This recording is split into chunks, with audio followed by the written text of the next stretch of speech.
नमस्कार जय हिंद दोस्तों। तो स्वागत है आपका हमारे इस मस्त और धमाकेदार वीडियो में। तो आज का जो हमारा टॉपिक है वो है 12th केमिस्ट्री की चैप्टर 2 से। तो चैप्टर 2 है वो हमारा है इलेक्ट्रोकेमिस्ट्री। इसको बोलते हैं वैद्युत रसायन। और वैद्युत रसायन से आपको बताने वाले हैं आज सेल विभव। आखिरकार कि सेल विभव कैसे निकालते हैं, कि जो आपका इलेक्ट्रोकेमिकल सेल होता है इसका सेल पोटेंशियल कैसे निकालते हैं, फॉर्मूला बताएंगे और क्या मेजर मिस्टेक्स होती हैं वो भी बताएंगे। और इस टॉपिक से भाई साहब क्वेश्चंस पूछे जाते हैं, न्यूमेरिकल क्वेश्चंस। तो ध्यान रखना, इससे मेजर मिस्टेक्स बताने वाले हैं हम, तो आपका टाइम वेस्ट नहीं करेंगे। चलिए शुरू करते हैं। तो हमारा टॉपिक है क्या, कि इलेक्ट्रोकेमिकल सेल का सेल पोटेंशियल कैसे निकालते हैं।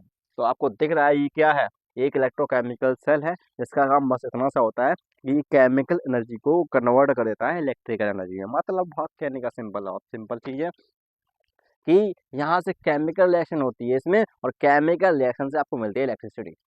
मिलता है ना, बिल्कुल। तो मेरे भाई ये मिलती कैसे है, उसका सेल पोटेंशियल कैसे निकालते हैं ना, क्योंकि करंट बहती कब है, जब पोटेंशियल का डिफरेंस होगा तभी तो करंट बहेगी ना। तो आखिरकार ये बहती कैसे निकाल सकते हैं, चलो बताते हैं। तो हम बताने वाले हैं इस वीडियो में सेल विभव, क्योंकि इससे क्वेश्चन पूछे जाते हैं और फॉर्मूला बताएंगे आपको और कैसे निकालते हैं वो सब बताने वाले हैं। इसको बोलते हैं सेल पोटेंशियल। क्या बोलते हैं, सेल पोटेंशियल बोलते हैं मेरे भाई। अब ये सेल पोटेंशियल निकालते कैसे हैं, कोई फॉर्मूला है, बिल्कुल फॉर्मूला है। क्या है, चलो बताते हैं।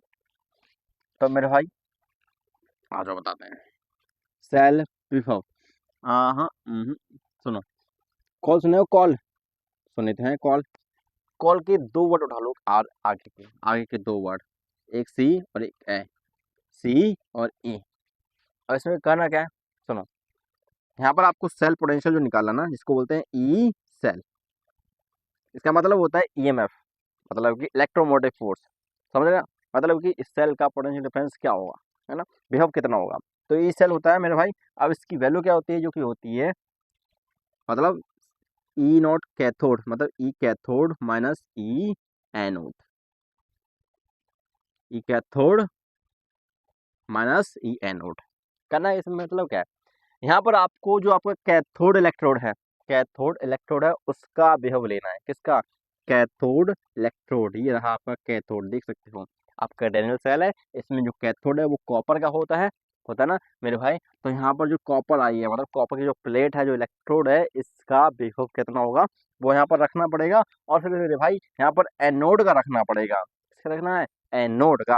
तो आपको सेल पोटेंशियल मिल जाएगा, क्योंकि आपको पता है कहीं भी करंट अगर बहेगी तो 100% वहां पर भैया पोटेंशियल डिफरेंस होगा, तभी करंट बहेगी। बिल्कुल। तो यहाँ पर करना क्या, यह है सेल विभव। तो आपको क्या होता है मेरे भाई, यहाँ पर होता है, क्या होता है यहाँ पर जो इलेक्ट्रोड की जो विभव होते हैं उनका अंतर होता है, इसको बोलते हैं पोटेंशियल डिफरेंस, है ना।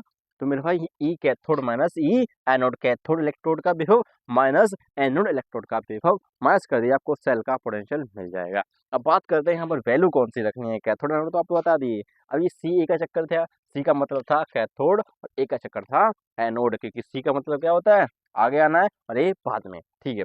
याद रखिए यहाँ पर जो कैथोड और एनोड की जो वैल्यू है वो हमेशा ही आपको रिडक्शन पोटेंशियल रखनी है। अपचयन विभव मतलब कि एसआरपी की वैल्यू रखनी है, रिडक्शन पोटेंशियल की वैल्यू रखनी है। रिडक्शन पोटेंशियल अपचयन विभव की वैल्यू ही रखनी है, याद रखना। अगर आपने अपचयन विभव की जगह ऑक्सीकरण विभव रख दिया तो मित्र भाई यहाँ पर जो वैल्यू आएगी वो गलत आने वाली है। अच्छा, ऐसे कैसे। अब अपचयन विभव कैसे निकालते हैं, कैसे सिंबल है, तो सुनो। ये कैथोड है, चलो इस सेल के लिए लिखते हैं E cell. E cell is equal to E cathode. अब कैथोड पर क्या है मेरे भैया, कॉपर। अपचयन क्या होता है, अपचयन होता है कि आपके पास इलेक्ट्रॉन मतलब एक्वस फॉर्म में है और ये इलेक्ट्रॉन गेन करके सॉलिड बना रहे हैं, ठीक है। माइनस कर दीजिए ई, यहाँ पर जिंक है तो जिंक का भी आपको यहाँ पर अपचयन ही करना है। हालांकि जिंक का यहाँ पर एनोड पर क्या होता है, ऑक्सीडेशन होता है, लेकिन आपको यहाँ पर ऐसा मतलब रिडक्शन की वैल्यू रखनी पड़ेगी। तो 2+ से जिंक सॉलिड बना रहा होगा। तो मेरे भाई यहाँ पर आपको इस तरह की अपचयन विभव की वैल्यू रखनी पड़ेगी। अगर आपको ऑक्सीकरण विभव की मतलब ऑक्सीजन पोटेंशियल की वैल्यू दी जाती है तो मेरे भाई आप उसको सिंबल चेंज कर दीजिए। अगर प्लस है तो माइनस कर दीजिए, माइनस है तो प्लस कर दीजिए, तो आपको रिडक्शन पोटेंशियल मिल जाएगा, ठीक है। अपचयन का विभव मिल जाएगा। यहाँ पर याद रखना कि इस फॉर्मूले में हमेशा ही आपको रिडक्शन पोटेंशियल अपचयन विभव की वैल्यू ही पुट करनी है, ठीक है। समझ गए भाई साहब, किसका आना है भैया, किसका अपचयन विभव करना है, माइनस किसका किसका भाई साहब, कैथोड माइनस एनोड करना है, cathode minus anode, cathode plate का विभव और माइनस कर दीजिए एनोड प्लेट का विभव, तो आपको मिल जाएगा एक सेल का विभव। ठीक है, क्लियर, ओके। तो मेरा एक और स्थिति होती है मानक स्थिति पर, मतलब यही जो सेल है ना ये मानक स्थिति पर बन जाए। मानक स्थिति मतलब मानक स्थितियां कौन कौन सी होती हैं, एसटीपी, एसटीपी, एसटीपी मतलब standard temperature and pressure, temperature होना चाहिए 273 केल्विन, प्रेशर होना चाहिए 1 एटमॉस्फेरिक। तो यहाँ पर जो आपका ई सेल निकलता है ना, जो पोटेंशियल डिफरेंस निकलता है, मतलब जो आपका सेल विभव निकलता है वो निकलता है मानक सेल विभव। कैसे निकलता है, मानक सेल है जिसको बोलते हैं ई नॉट सेल, मानक सेल विभव निकलता है यहाँ पे, क्योंकि यहाँ पर मानक स्थिति में आता है। तो यहाँ पर आपको ये जो चीज़ है ना ये सभी आपको मानक स्थितियों में ही लेनी पड़ेंगी।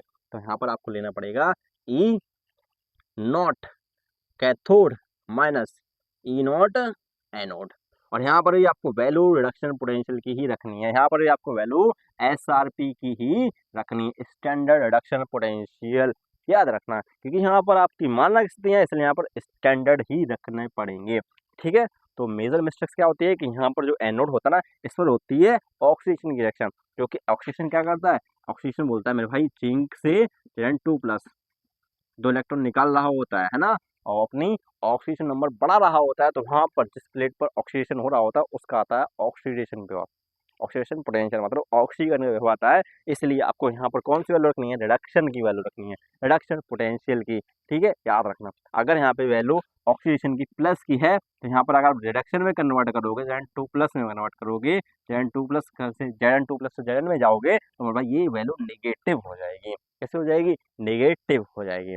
ठीक है, तो समझ गए सेल पोटेंशियल कैसे निकालते हैं, कैथोड माइनस ई एनोड कर दीजिए। यहाँ पर आपको जो वैल्यू रखनी है वो आपको हमेशा ही रिडक्शन पोटेंशियल की ही रखनी है, और अगर आप मानक स्थितियों में निकालते हो तो यहाँ पर मानक सेल में मिलता है स्टैंडर्ड सेल पोटेंशियल, और यहाँ पर जो वैल्यू रखनी है वो भी आपको एसआरपी ही रखनी है। कौन सी रखनी है, स्टैंडर्ड रिडक्शन पोटेंशियल की। तो याद रखना अगर ऑक्सीडेशन का दिया जाए, ऑक्सीडेशन का पोटेंशियल दिया जाए तो उसको रिडक्शन में कन्वर्ट करने के लिए आपको वैल्यू का सिंबल चेंज करना पड़ेगा, अगर प्लस है तो माइनस और माइनस हो तो प्लस।